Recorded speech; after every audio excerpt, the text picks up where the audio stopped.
Tim, my man, how are you, sir? I'm good. How are you? Well, I'm good. I want to come onto your show. You've invited me a few times, but I don't know. Getting there and the bag over my head and being thrown into the back of the van. We're up on the top of the mountain, so got to keep it a secret, right? Yeah. How are you? Pretty good. I mean, things are going great out here. We're expanding quite a bit. We got a new studio that's popping up. Very excited for that. Yeah. Other than that, just doing the show, talking about the news, and then I guess to a certain degree, giving my money away to people who need it more than I do. Good for you. Good for you. What you're doing with Daniel Penny is so. Perry's the other guy. Yeah. Penny is what you're doing is so important. This guy, I can't believe we live in America today that is going after this guy. Well, I was on the other side of it to a certain degree when the story first comes out, because I've been just really frustrated with what I view as not enough people standing up for our moral values or our moral framework, And so with say Kyle Rittenhouse, for instance, 100% we got to save this guy. With Daniel Penny, I first said, you know what? Obviously, this guy should not be going to prison. He did the right thing. He was defending others.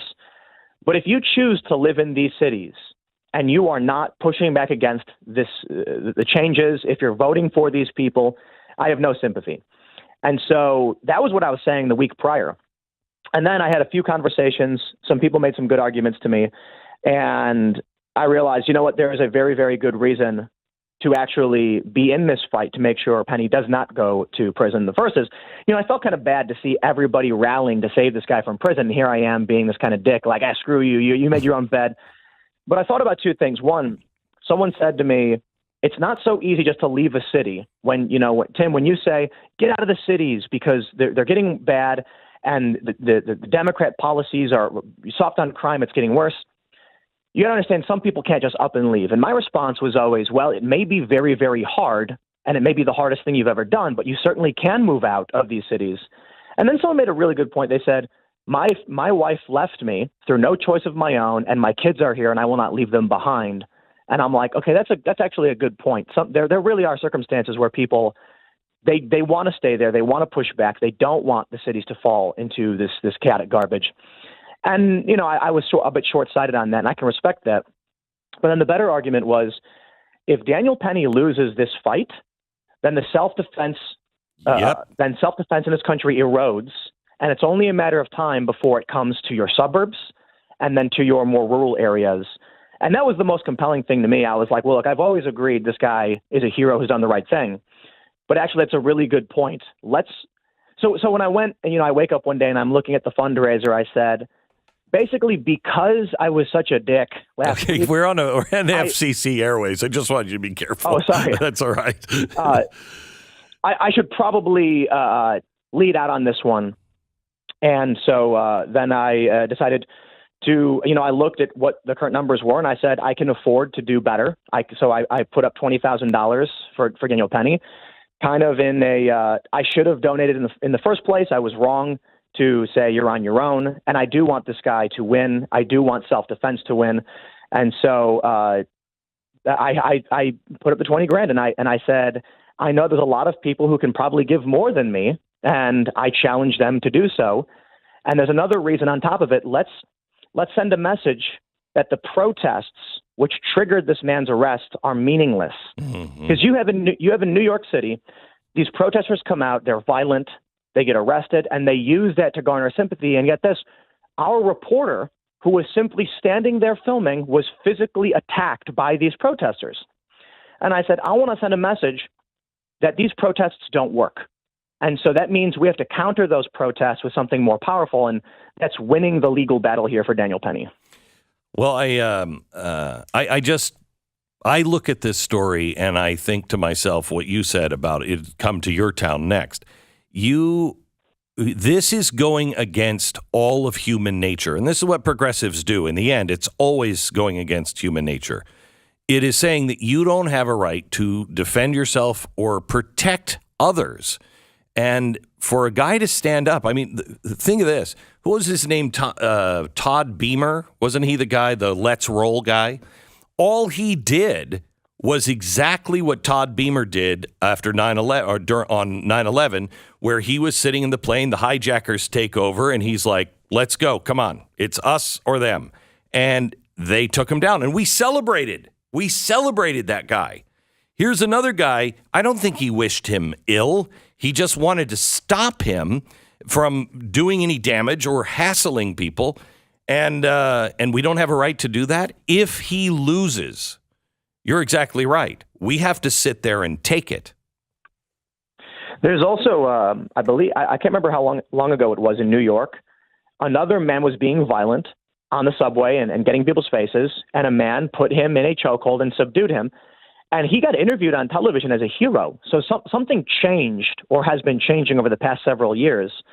And I think while I can certainly point the finger at these far left extremists and these Soros DAs and these policies, I think the bigger problem is not that evil exists, but it's that good men do nothing. Mm-hmm. And so in a place like New York City, I wonder why it is the people of New York City, knowing that crime is getting out of hand, why aren't people protesting for Penny? That was initially what got me on sort of the negative side of this. Like, look, the people of New York City come out and protest to have this man arrested. This is what they want. If the people of New York City wanted something different, they would be standing up for Daniel Penny, but they don't do it. Now, all that aside, my ultimate conclusion is we need to be that support then. We need to help this man win this legal case, lest it come our way. Always be standing up for people who are doing the right thing, lest one day it is you on the firing line and right. No one speaking up for you. Well, but I do think it's... Go ahead. Oh, go ahead.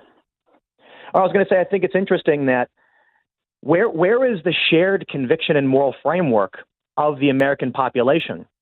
We can see it with this movement to provide resources to Penny for his legal defense, but we don't see it on the ground the way the left does. So not only are the left fundraising like crazy when it comes to political issues, they're out there getting physically violent and organizing massive protests and voter initiatives.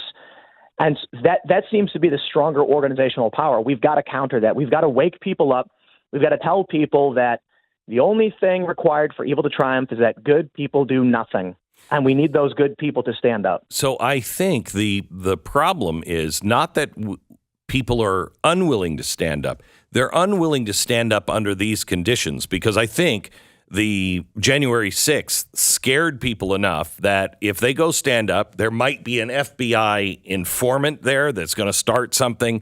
If the left comes in, starts a fight, they're going to be ones they're called the terrorists. I think people are much more comfortable being at home. They feel safer being at home giving than they do marching. And that is a problem, but I don't see a Martin Luther King that is leading that. You know, freedom isn't free. And if this is how we as the American people choose to progress, that is to say the average person says, you know what, it's easier for me to stay home and keep my head down than the next generation, the generation after that, things will just keep getting worse. I think back to the greatest generation. I think back to the men and women who fought in the American Revolution. These are people who said, if I don't do it, who will? And if I don't do it, what am I leaving for my children? But now it seems very much so that that mentality certainly exists among these leftists who believe crazy things. But the average American, the regular person says, just leave me alone. And this allows the more extreme elements of the left to run rampant, capture institutions. And to be honest, I am fairly optimistic, though. I think freedom, personal responsibility, meritocracy, I think all that's going to win. I think this is just a great challenge before us in our current decade or generation.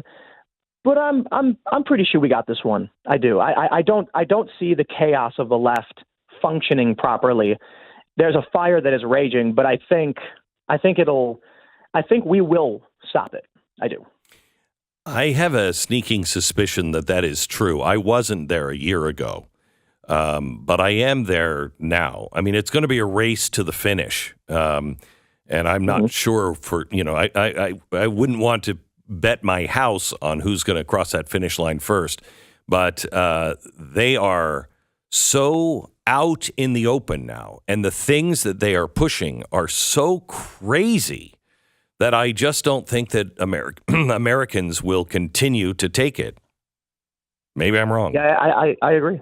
No, I do think so. I think what we're seeing with Penny, I think this is a sign of people saying, okay, maybe I do need to be active, because it will come to your house. And I talked about this several years ago. I said, when the mob is outside protesting and screaming, the police will have a decision. They'll say, do we arrest the man in his home, one man, or do we try to arrest 200 violent rioters? And they're going to say, look, it's easier to keep the peace by arresting the one man. And you know what? We saw that happen in Milwaukee a couple of years ago. A large group of Black Lives Matter protesters had rioters at this point, set fire to a house twice because they were demanding that these two young girls be released who weren't even there. It was just mob mentality. This same group, mostly the same group, same organizers, showed up to a man's house and began a similar protest. When he brandished his shotgun from inside his own home as a warning to these people, like who had previously burned down a house, I'm not saying it was the right thing to do, but when he did, the police came to the cheers of Black Lives Matter and arrested the man in his own home and carried him away, and they celebrated it.